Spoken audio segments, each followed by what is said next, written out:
নড়াইল লোহাগড়ার ভাডি বুন্ডি চাচা মামা জ্যাঠা খালু মাসি পিসি সবাই শোনো। বন্ধুরা, দীর্ঘদিন ভিডিও আপলোড না দেওয়ার কারণে আমার পুরানো চ্যানেলটি ফ্রিজ হয়ে যায়, এজন্য বাধ্য হয়ে চ্যানেলটি ডিলিট করে দিয়েছি। এখন আগের পুরানো ভিডিওগুলো ধারাবাহিকভাবে এই চ্যানেলে আপলোড দিচ্ছি। আপনি দেখছেন এটিও একটি পুরানো ভিডিও। আপনার যদি পুরানো ভিডিও দেখতে ইচ্ছে হয় তাহলে দেখুন, আর যদি ইচ্ছে না হয় তাহলে দয়া করে স্কিপ করুন। ধন্যবাদ।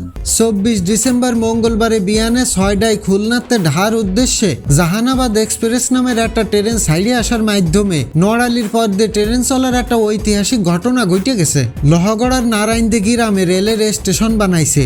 আমাকে লোহাগড়ার মানুষের জন্য কর্তৃপক্ষ জাহানাবাদ এক্সপ্রেস নামের একটা ট্রেনে দয়া হয়ে ওঠার সুযোগ করে দিয়েছে। এইটির মধ্যে উঠে নড়াইল, নোয়াপাড়া, খুলনা, কাইসেন, ভাঙ্গা আর ঢাহা যাওয়া যাবে। এইবার শোনো, লোহাগড়াতে ঢাহা যাওয়ার জন্য জাহানাবাদ এক্সপ্রেস বিয়ানে 7:31 লোহাগড়াতে সাইডে যাবে আর 9:45 ঢাকা পৌঁছবে। লোহাগড়াতে খুলনা যাওয়ার জন্য জাহানাবাদ এক্সপ্রেস রাত 9:50 লোহাগড়াতে সাইডে যাবে আর রাত 11:45 খুলনা যাই দাঁড়াবে।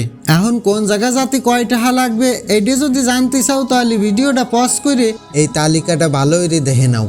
তোমাকে সাথে ছিলাম বাবু উজ্জ্বল।